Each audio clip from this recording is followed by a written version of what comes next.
What's up, you guys? It's Yugioh here, coming at you guys with an updated version of my Shaddolls Destiny Hero deck. So, this is going to be from the main ban list. It's basically the exact same deck. There's not much has changed here. There's nothing new support that we got that could be added here that would actually help us, fight the meta.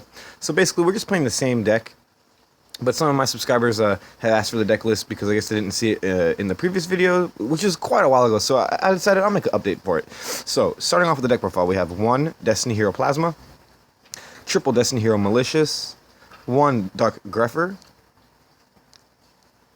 1 Armageddon Knight, 1 Elemental Hero Shadow Mist, 1 Plague Spreader Zombie, 1 Mathematician, 1 Dandelion. So those are our non-Shaddolls monsters, and they're more attributed to the Destiny Hero engine, although Mathematician and Dandelion basically bridge the gap because they're food for Shekinaga, and you can use Dandelion to get 2 tokens. And the 2 tokens generally help you make Plasma, and they can be used for Synchro Summons at times.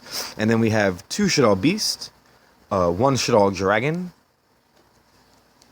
triple Shaddolls Squamata, 2 Shaddolls Hedgehog, and 1 Shaddolls Falco. In this version, I just like the 1 Falco. You don't really need him too much, and he is a good tuner, and he's there to get a resource back, and usually you'll get Beast back anyway, unless you need like a really clutch play, so that way you can get maybe a Squamata on the field to destroy a card, or a Dragon to return a card to the hand, maybe like a Floodgate. So that's basically the only reason why you would use Falco in this deck. And so he's not as needed as the other cards. They're just there for consistency, and you run the double Hedgehog so that way you can keep getting material to hand, so you can keep fusing once you get your engine going. And then for spells, we run 1 Reinforcement of the Army, 1 Foolish Burial, 1 Upstart Goblin, double Allure of Darkness, and triple Destiny Draw. You have a lot of draw power in this deck, and like search power, and Reinforcement of the Army and Foolish Barrel are basically there to help set up your game state. They're good setup cards. They get you to the cards that you need.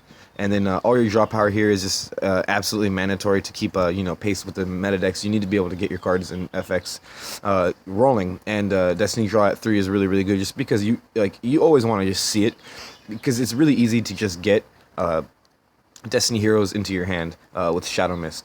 And then we run triple Instant Fusion because it's good with Norden and Winda is a target, and sometimes Winda is the correct play because you have a Falco in hand and you want to Black Rose the field, and then that way you can use your resources from Grave and start making like double Omega plays on them after you Black Rose them. So that's always really good. And Instant Fusion is good because it can allow you to make huge turn 1 boards of like a double Omega giant hand, and this only requires 3 cards. So if you have, like let's say you open with a Reinforcement of the Army, a Foolish Burial, an Instant Fusion, and like double Solemn Strike, you can basically make 2 Omegas by sending with the Armageddon Knight, you can send Malicious, and then with the Foolish, you'll be able to send Plague, and then Instant Fusion the Plague back, and then you can make a giant hand, and then you get basically 1 Synchro by banishing their first Malicious to summon the first Omega, and then since the Plague Spreader was basically summoned with Norden, now you're basically going to be able to make another Synchro, so you get another Omega, and then you still have a Solemn Strike left to set. So that's always pretty good.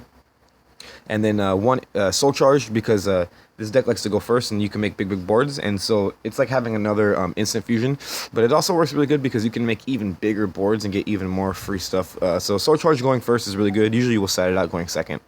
And then you have 3 Shaddolls Fusion and 1 L Shaddolls Fusion, so that way you can basically make all your fusion plays, and L is still there. You can make some OTK plays happen still.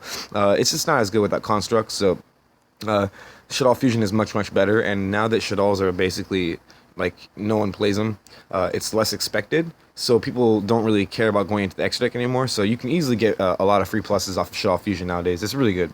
And then 1 Sinister Shadow Games, it's usually a side out, but going first, like I said, this deck likes to do, it's always good to be able to have this set because it helps you extend plays. And if you already know the Falco/Beast combo during your opponent's end phase, if you still have a Falco set, you'll activate Shadow Games, you'll send Beast, and then you'll flip the Falco, and then Beast will draw you 1, and Falco will get the Beast back, and then it'll set the Beast. And then basically, on your turn, when it comes back, you can flip the Beast and get 2 more draws, and basically just start, getting into your engine from there. So I still felt like the 1 Shadow Games was still good to have in the deck, but you would rather have here, we have the Solemn Brigade. You'd just rather have these cards because they basically just stop your opponent. So I highly suggest that if you guys wanted to actually do play this deck, or you guys play it online, just put the Solemn Brigade in there, because it's really good to have at least like a Solemn card to stop your opponent. Plus, Winda and Strike or Winda Solemn is always a really strong play, because if your opponent only gets one special and then you Solemn it, you basically are gonna slow them down and potentially win that duel, especially against Pendulum decks. So for the extra deck, we have one Shekinaga. It's there because you have the 2 Earths, and basically if you fuse with Shekinaga with Dandelion, you get 2 tokens, and you can distribute all 3 for a Plasma right then and there, and then you get your fusion back. And then you have triple Winda because it's basically the #1 fusion now. You have to be able to make Winda, and it stuns your opponent very, very well, actually, especially if you have a back row. So I would say Winda is a mandatory 3 of, especially because it's an instant fusion target.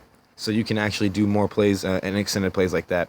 Then the 1 Norden for the instant fusion to do all the good combos to make your rank 4s and make more synchro plays happen.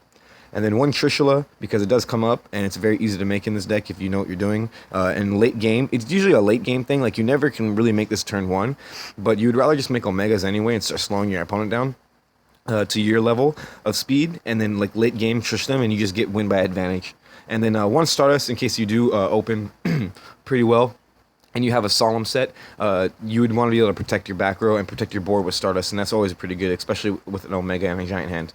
And then you have Black Rose Dragon, which is here because Winda plus Falco or Winda plus Plague makes Black Rose Dragon, and Black Rose is very strong. You can always Black Rose your opponent's board, and then get your fusions back and all that kind of stuff, and you just keep going from there. And then for the Exceeds, I run 1 Utopia and 1 Utopia the Lightning, because they're just very good cards at being able to stop like floaters, and you need them against the Cosmo ships because they're big, and like you can stop like a Dark Destroyer from floating and still do 2,000 damage over it. So Utopia the Lightning is very good. I would highly recommend just playing it. And then 1 Giant Hand, because like I said, this deck likes to go first, and if the deck goes first, you usually, if you can make an Exceed, you would usually want to make this over anything else, because it at least is like a effect Veiler on your opponent's turn. And then you have 1 Abyss Dweller and 1 Castel. I felt like they're the best versatile rank 4s because they just do the most for what you want. Like, I would rather have Castel than Diamond Dire Wolf, and Dweller just shuts down so many decks. Like, Abyss Dweller is really good. Usually I win Monarch matchups with this card because you just slow them down. Like, they have like Pantheism engraved, and they have all this stuff engraved, and you chain Dweller on their turn, on their standby, and they basically will summon the Prime, but that's about as far as they can do. They can't search. So if you can at least like slow them down or like get over their board, they usually rely on that Pantheism search to be able to get their hand back on. So if you just shut that off, like, yeah, they can get the Prime back, but unless they have a good play in their hand and you don't already have like a back row to stop it, then they're in a really bad position already. So it was really good. And so that's basically the deck profile, guys. Thank you guys very much for watching. And if you guys liked the video, please leave a like. It helps the channel grow. I'd really appreciate it. And take care of you guys. Until next time.